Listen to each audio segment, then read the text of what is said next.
Hello subscribers, इस video में हम डिस्कस करेंगे एल्सिफ। पिछले वीडियो में हमने डिस्कस किया था इफ़ एल्स हमारा होता है टू वे डिसीजन मेकिंग के लिए। एल्सिफ हमारा होता है कि हमें मल्टी वे डिसीजन अगर लेना हो। मल्टी वे मतलब सपोज़ हमारे पास एक इंटीजर है और उसकी वैल्यू मैंने 1 दी हुई है, ठीक है। Now suppose I write something like this, equal to 1 है अगर, तो आई वांट टू प्रिंट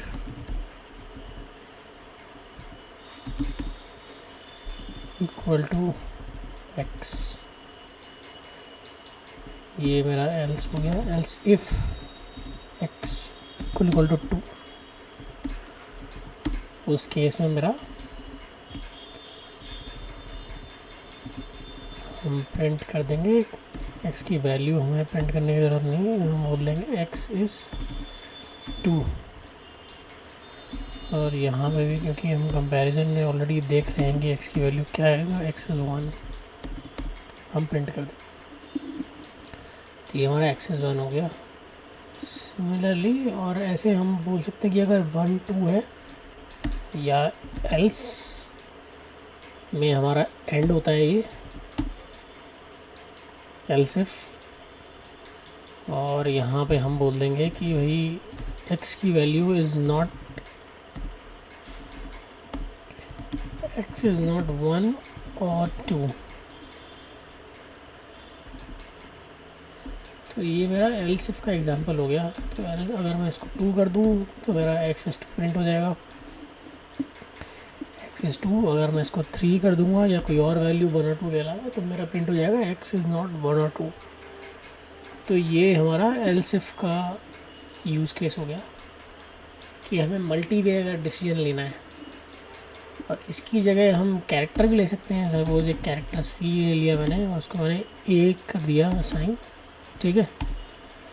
और यहाँ पे मैं ये ले लेता हूँ कि c इक्वल टू a।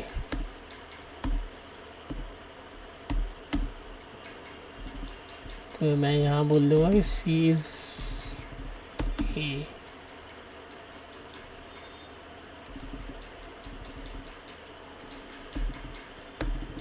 और सिमिलरली इसको फिर हम ये कर देंगे कि कैर, इसको सी वैर कर देते हैं। रीड करने में हमें थोड़ा सेंस करेगा, सेंसिबल रहेगा। सी वैर इज़ ए। और यहाँ पे हम कंपैरिजन कर देंगे कि भाई सी वैर हमारा बी है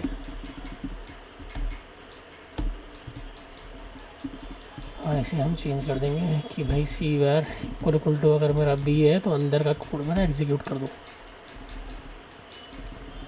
तो एल्स सी वैर इज़ नॉट ए और बी।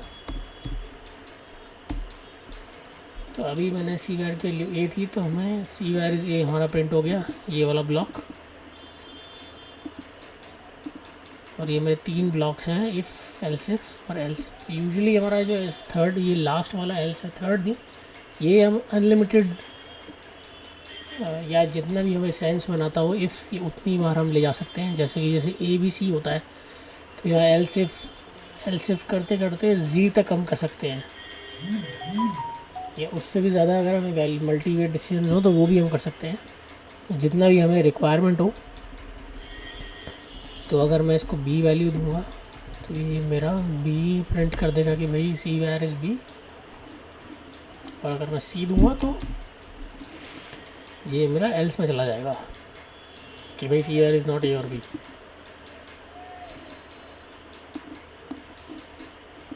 ना इधर भी लिख देंगे तो चलेगा, ना इधर a और b। और ये जो एल्स होता है ये कम्प्लीटली ऑप्शनल होता है,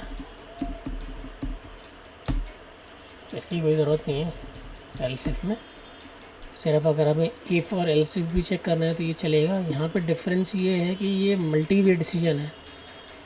इफ़ एल्स में क्या होता है कि इफ़ कंडीशन है ट्रू तो हमारे ब्लॉक में हम जाते हैं, और अगर वो ट्रू नहीं फॉल्स होती है तो हम एल्स वाले ब्लॉक में जाते हैं। यहाँ पे क्या है कि मल्टी वे है, कि मतलब ये अगर ट्रू है तो भाई ये वाले ब्लॉक में हमें एग्जीक्यूट करना है कोड।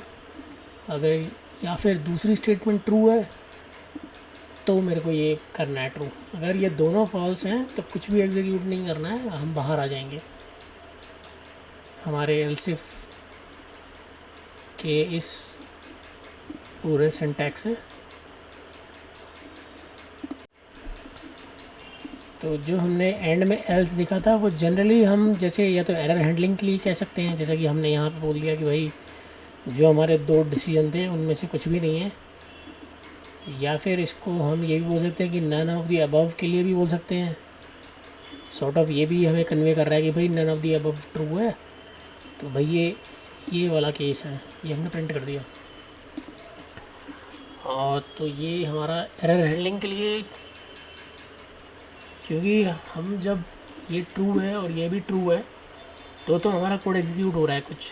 तो अगर हम चाहते हैं कि जब ये फॉल्स हो बस सारी कंडीशंस, तो भी अगर हम कुछ करना चाहते हैं, कुछ कोड एग्जीक्यूट करना चाहते हैं, तो ये एल्स हम उस केस में as like none of the above options, या फिर हम ये कह सकते हैं कि भाई ये एरर का अलग केस है कि ये वैल्यू बिल्कुल ही इनवैलिड है या ये चॉइस बिल्कुल ही इनवैलिड है। तो वो हैंडल करने के लिए हम ये एल्स को यूज़ कर सकते हैं। तो this is all about else if, और नेक्स्ट वीडियो में हम डिस्कस करेंगे switch. So thanks for watching.